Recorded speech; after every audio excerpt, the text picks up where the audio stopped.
Agora, o que me preocupa, tá entendendo?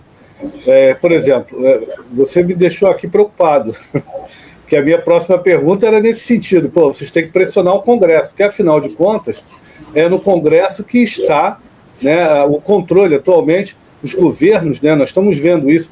Isso aconteceu quando o Rodrigo Maia fez o orçamento impositivo, e cada vez mais as emendas, cada ano, né, que passa, as emendas parlamentares, elas são uma fatia maior do orçamento e que tira, né, do governo federal a capacidade de investimento, que ele pulveriza muito o investimento, né? A verdade é essa. E a outra coisa que você me deixou preocupado é que, e aí preocupado mesmo, porque eu não percebi que você não tem contato com as Forças Armadas, setor de logística, porque a gente vê que as forças conversam com a indústria, mas não conversam com os trabalhadores. E eu acho, né, esse é que eu não entendo. Né, por quê? Porque não conseguem acesso, eles são arredios, porque eu acho que a situação é mais ou menos disso aí, pressionar na base, né, pressionar o deputado federal para ele conseguir uma audiência pública, para o tema ser levado em consideração, porque nós sabemos que no governo, quando chega no governo, entra um monte de demandas, né, e na hora ali o cara, né, vai, né, os caras vão onde dói. O que eu estou falando, para resumir, é o seguinte: lá nos Estados Unidos, né, é o deputado federal de onde está a indústria, onde está a base militar, que pressiona, né, o resto dos colegas, né? Pô, se eu perder aqui, vocês todos perdem, é uma cadeira a menos. E outra coisa que ocorre é uma ligação, pelo menos a gente vê isso em todos os países. Na França, a pressão normalmente vem dos trabalhadores, né? Os trabalhadores pressionam tanto o governo quanto os patrões para projetos, né, minimamente assim, sustentáveis em anos. Ou seja, a gente vai fazer um avião, né, e nós vamos fazer esse avião por 20 anos, vamos produzi-lo por 10, 15 anos e mais 20 anos fazendo manutenção dele. E eu não consigo ver isso aqui no Brasil.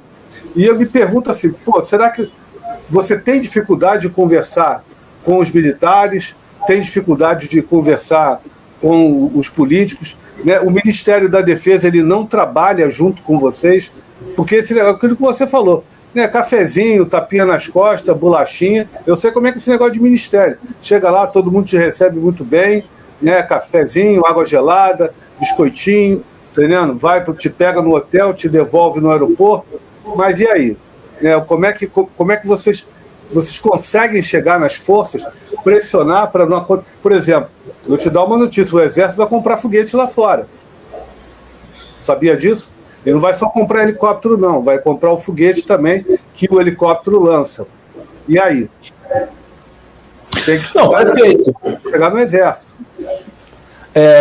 Você toca aí, que foi o que eu falei na pergunta anterior em relação ao Congresso Nacional. O deputado federal Zaratini, a gente se reuniu com ele é um deputado que se interessa por esse setor de defesa.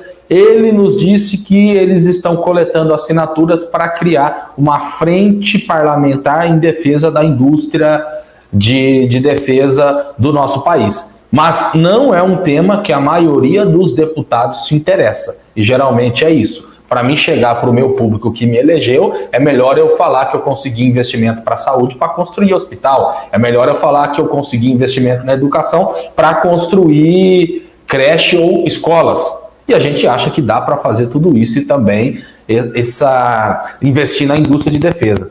Mas é um debate que a gente precisa fazer. Ao longo desta luta, uma coisa que a gente fez, e que isso é muito importante, que não adianta a gente ficar dialogando só com os trabalhadores, ficar pregando para convertido. Principalmente os trabalhadores que estão com salários em atraso. Vão concordar com a gente de que a gente tem que lutar, de que a gente tem que ir para cima. A gente tem que discutir com a população. Nós achamos que se tiver uma pressão popular para cima do governo é possível da gente conseguir a estatização. A gente fez alguns jornais específicos em relação ao tema da Avibraz, pegando a importância que ela tem para o país, a importância que ela tem aqui para a nossa região, principalmente com os mais de 1.000 empregos, e a gente distribuiu aqui no centro, em São José dos Campos, para a população, a gente distribuiu na cidade de Jacareí e discutindo, fabrica foguete, por que é importante ter investimento, por que é importante essa empresa? E aí você faz aquela conversa tete a tete junto com a população, e isso é importante. Utilizar as redes sociais, a gente sabe que hoje você pega um trecho aqui desta entrevista e você joga nas redes sociais, no Facebook, no Instagram, no TikTok, são milhares de pessoas que vai ver. E isso é muito importante, a gente utilizar as redes sociais e utilizar todos os meios de comunicação para a gente estar divulgando essa nossa luta. De fato, você coloca aí, a Avibraz vai comprar foguete. A gente sabe que isso, historicamente, é o que sempre aconteceu. E os foguetes produzidos pela Avibraz, historicamente, 70% ia, né? Porque no caso a empresa não está produzindo para o Oriente Médio. É este ponto de equilíbrio que a gente precisa discutir. E aí é importante pressionar, sim, os deputados. Aí é importante pressionar, sim, os senadores. E mais do que isso, a gente fazer uma grande propaganda e fazer a disputa da consciência das pessoas da importância que tem. O Lula, ele tem utilizado aí essa sua nova gestão como presidente da República, que ele fala que ele está reconstruindo o país, tem viajado bastante para o exterior e praticamente em todas as intervenções que o Lula faz no exterior, ele cita a Amazônia. Você ter a Avibraz é importante para a gente defender a Amazônia, para a gente defender as nossas fronteiras. Então, sim, é um debate que pode parecer que é difícil, mas que a gente tem que comprar junto com a população da importância que tem a Avibraz para o nosso país e da importância de você ter. A gente está vendo, com as guerras que estão acontecendo, praticamente todos os países eles estão investindo mais na indústria de defesa do seu país. Tanto que a gente viu que, ao longo desses 2 anos, a gente viu a Rheinmetall da Alemanha falando que tinha interesse em comprar a Avibraz. A gente viu a Ed Group, que comprou 50% agora da SEAT, falando que queria comprar a Avibraz. Depois veio a empresa da Arábia Saudita, que manifestou interesse. Empresa da Espanha, agora estão dizendo que é uma empresa da Austrália, também já apareceu empresa do Catar. É claro que qualquer país, ao ver uma Avibraz, com toda a tecnologia que ela tem, o Astros 2020, que já mostrou aí toda a sua eficácia, a importância que tem este produto fabricado pela Avibraz, qualquer um fica de olho. E é um negócio altamente lucrativo você ter uma empresa já pronta. Porque olha só, vamos supor que aconteça da Avibraz fechar. Você não constrói uma Avibraz de um dia para o outro. Vou fazer uma fábrica de foguete, vamos juntar aqui. Você não constrói. São 60 anos de geração de tecnologia que esta empresa tem.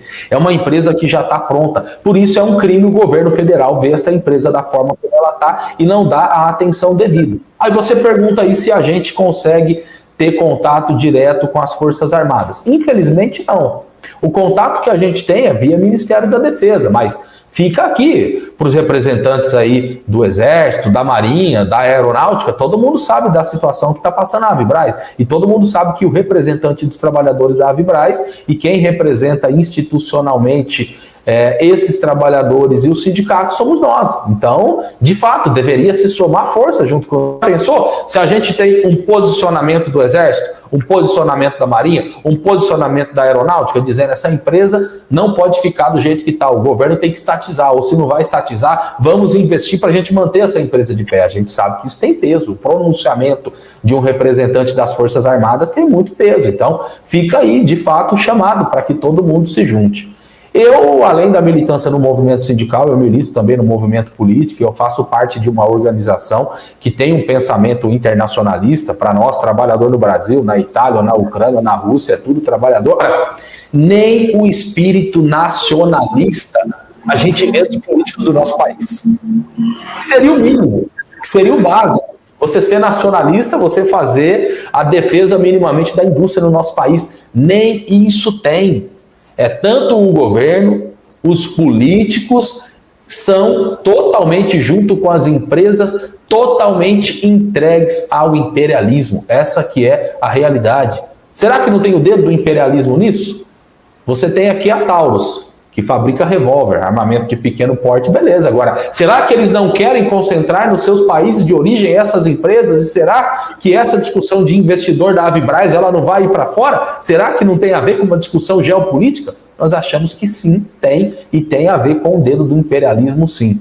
E se acontecer da Avibraz ser entregue para o capital estrangeiro, que é o que estão todos dizendo, que provavelmente será o anúncio que vai ter pós a homologação da recuperação judicial, nós temos que minimamente fazer uma campanha e exigir do governo para que esta empresa fique aqui. Porque se for uma empresa da Austrália que comprar da Arábia Saudita, não sei, são tantos países que são citados, pode ser que fique aqui no primeiro momento e depois pode ser que feche e que vá para fora. A gente teve um posicionamento contra a fusão da Embraer com a Boeing, que todo mundo falava, tinha que fazer a fusão, senão a Embraer ia fechar. Na hora de assinar o contrato, a Boeing deu uma banana para a Embraer e rola o processo na justiça até hoje. E agora o que você vê é a Embraer entrando na justiça porque ela fala que a Boeing está contratando seus engenheiros, que isso não pode acontecer. Acho que fica aí um recado e mais um exemplo aí em relação a este tema. E se a Boeing tivesse comprado a Embraer? A Boeing teve toda a sua crise do 737 MAX. E se ela tivesse que tomar uma decisão estratégica onde fechar a fábrica? Ela ia fechar no Brasil ou nos Estados Unidos? Então foi uma grande vitória para os trabalhadores e para o povo brasileiro a Embraer não ter sido entregue para a Boeing. Assim como a gente tem que defender que a Avibraz também não seja entregue para o capital estrangeiro e que ela fique aqui no nosso país.